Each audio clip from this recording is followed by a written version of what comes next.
Welcome everybody. So today we are going to talk about Vibravox, which is a dataset I've been recording in my lab with a body-conducted microphone. So if body-conducted microphone seems a bit abstract to you, I will show you some. So on this figure you have here an accelerometer. Here you have a contact microphone that can be placed on the zygomatic bone, for instance, to capture the bone vibrations. Here you have a tiny microphone that can be inserted inside the ear canal to capture the vibration that was not emitted from the mouth, but that were transmitted through our human tissues. And here you have a laryngophone, also called throat microphone, that captures the vibration on the neck. So you might wonder why we are struggling with such weird microphones, and I'm gonna show you a plot to answer this question. And the answer is because they are very good at capturing speech in noise. So the experiment was done here for several noise levels with equipped participants with a traditional airborne microphone and an in-ear microphone. And some listeners have listened the recordings of the two microphones, and they said if they preferred the first one or the last one in terms of quality and ease of understanding. So without surprise, in a quiet environment, they tend to prefer the traditional microphone, but in the high noise level here, they prefer the in-ear microphone. So I'm gonna do a little demo to show you why they prefer this microphone. And to do that, I'm gonna use my compute spectrogram space on Hugging Face. So I'm gonna launch it 4 times, and I will load my sample here. So we have the ref for reference recording in silence. Then we have our in-ear recording in silence, and then we have our reference recording in a noisy environment, and to finish we have our in-ear recording in the noisy environment. So I'm gonna first play the audio. Un fort crédit est consenti par une banque. And you can guess what the spectrogram will look like, but this is a high quality audio, so we obtain a high quality spectrogram here with all the formants and all the fricative. We can see clearly that it is a high quality audio.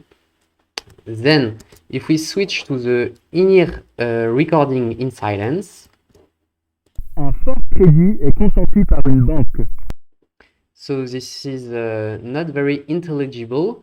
So if you're an expert in audio, you have listened, you have maybe understood that the high frequencies were missing. And if we plot the spectrogram, we see here a big space with nothing, which means that all the frequencies were eliminated because our body acts as a low-pass filter, and we cannot record the high frequency with body-conducted microphones. But if we now switch to the noisy environment, the reference recording, which I am gonna play right now,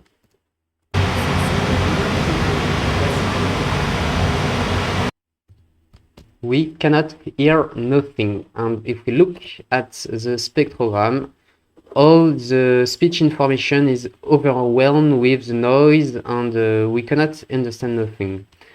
But for our last recording, Ce sont mes meilleurs chevaux dont voici les noms.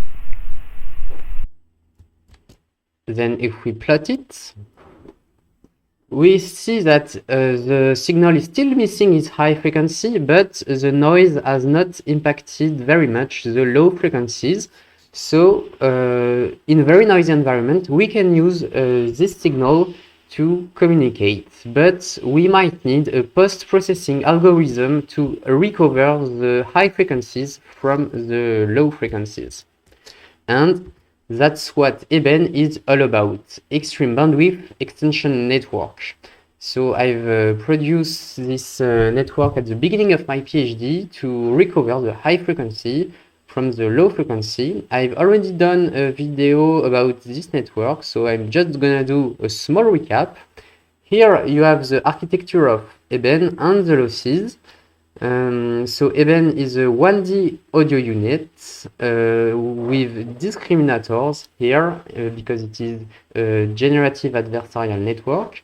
But here our contribution is to use PQMF analysis. So we decompose the signal in several frequency bands, and we only keep here the informative bands, and it allows to downsample the signal without losing information and while keeping always the same dimensionality here in the output and in the output of the audio unit, which is good for frugality.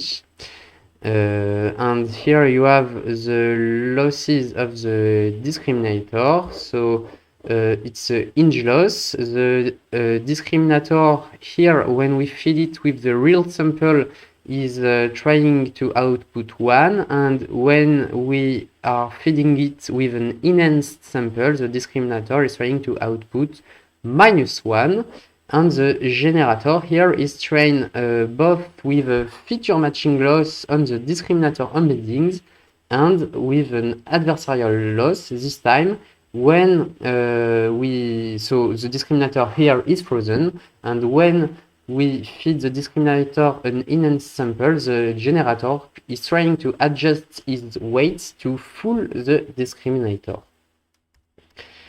So we were pretty satisfied with this network because the performance was as good as CNET, which is a network from Google.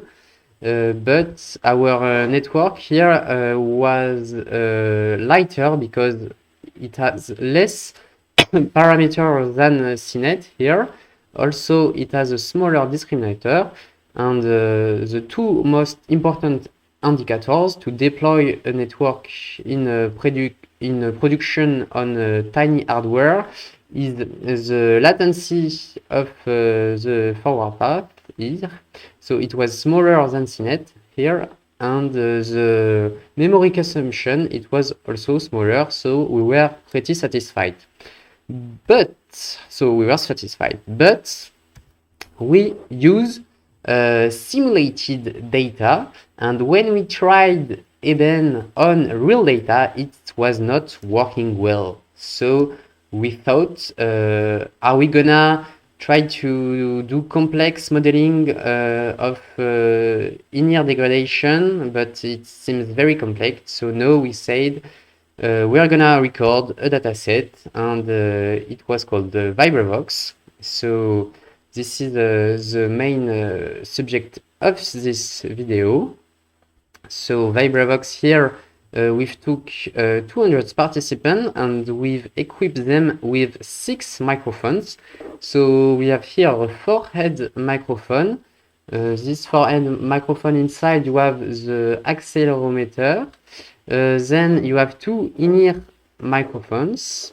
Here you have the contact microphone, you have the throat microphone, and you have here airborne microphone that can be used as the reference signal only in a quiet environment. So I was saying 200 participants. Here you have 3 of them. It has needed a lot of engineering for the acoustics part, for the UI here. Also, we've recorded some sample in the noisy environment, and that's why here Participants are in an ambisonic sphere to spatialize the sound when they're talking, and we've collected a lot of audio. And after the collecting of all this audio, you see from the 6 audio tracks, we've performed some filtering to make sure the training of Eben on real data was good, to ensure that the data quality was the best. So only on the recording in silence, we've used Whisper to transcript the audio into text. And then, as we knew what the participants were saying, we took some sentences from Wikipedia mainly. We computed the, after transcribing the text into phonemes, we've performed the phoneme error rate, which is in fact a Levenstein distance or edit distance between the label and the airborne microphone. And so it is the first indicator, and then we've used the Whisper timestamp version, and this was useful to slice the audio between the speech area and the silence area, and we were then able to compute some energy median level of speech and silence, as well as the signal noise ratio. So here we have the raw data set, and for every item of the data set, we've looked if the phoneme error rate was smaller than 10%. Then for every microphone, we wanted SNR higher than 1.5 dB, and we wanted on every sample of every microphone that the median level of speech was higher than the mean median level of silence of the microphone. So it is our 3 criteria for every sample. And if one criteria was not satisfied for one microphone only, we threw all the tracks because we wanted to be able to compare all the microphone, and we wanted to have a training set that was the exact same length for every microphone. So after post-processing our dataset, we were able to plot some coherence function for every mic.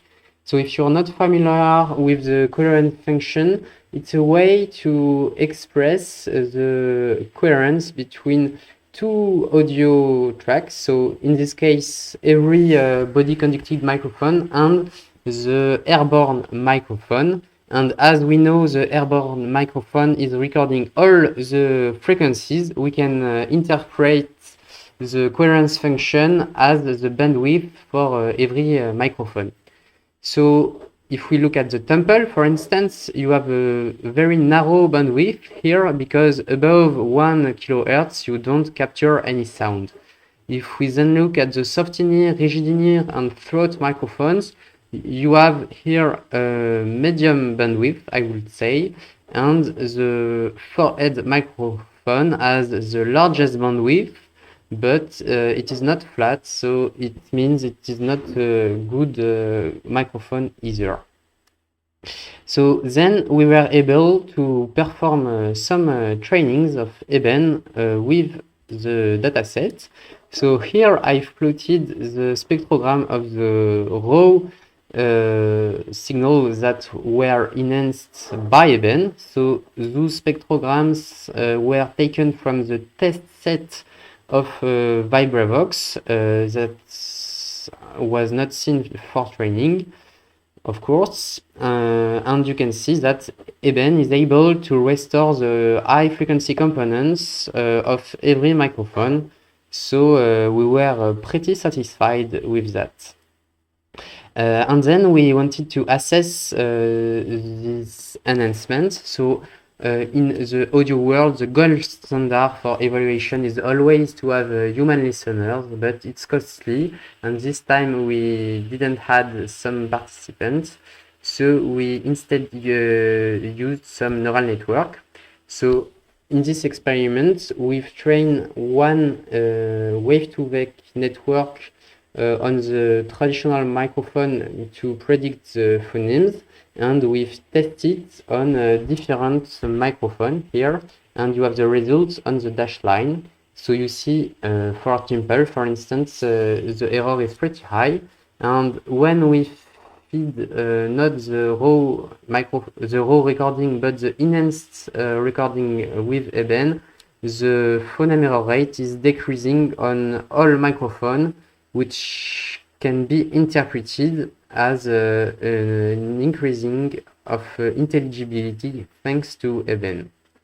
We perform another task, which is speaker verification, and here the results were on the other way around, meaning that when we were testing the network, it was ECAPA 2 on the different microphone. Here we were having better results with the raw recording than with the eben enhanced recording. So this means that eben brings intelligibility to the signal, but it deteriorates the speaker identity. So it's an open way to do research to try to adjust the losses to preserve the speaker identity. And to finish, on Vibravox, we've released several resources. To start with, the website at vibravox.knam.fr. So you have a lot of things, notably on hardware, for instance, because it was too long to describe in the paper. So you have everything about the sensor, the recorder, and you can also listen the work of eben. So I'm gonna play it right now. Robert Temple suppose qu'une sorte de tarot était utilisé dans ces systèmes. Robert Temple suppose qu'une sorte de tarot est... Robert Temple suppose qu'une sorte... Robert Temple suppose qu'une sorte de tarot était utilisé. Robert Temple suppose qu'une sorte de tarot est... Robert Temple suppose qu'une sorte de tarot était utilisé. So you can notice that eben is enhancing the signal. Then after this website, we've released the GitHub repo to reproduce all our experiments. And I think, by the way, that this repo is a good starting point if you want to combine PyTorch, Lightning, and Hydra. I might do a video about it to explain how all its organization. Then we've done the paper that is available on archive right now and under review. And to finish, we've done several things on Hugging Face. So I'm gonna go on the Vibravox collection. So there is the Vibravox dataset, and currently there is an issue on Hugging Face because every line of the dataset is too big, so it cannot be seen with the viewer. But we've released a smaller subset of Vibravox, which is called the Vibravox test, and on this dataset the viewer is working. So here you have the main subset I was talking about, the speech clean subset. So let's listen some sample. On spécifiait l'année en cours dans l'indiction courante. On spécifiait l'année en cours dans l'indiction courante. On spécifiait l'année en cours dans l'indiction courante. On spécifiait l'année en cours dans l'indiction courante. On spécifiait l'année en cours dans l'indiction courante. On spécifiait l'année en cours dans l'indiction courante. With all the labels, raw text, normalized text, and phonemized text. And the four splits, you have the speech noisy split.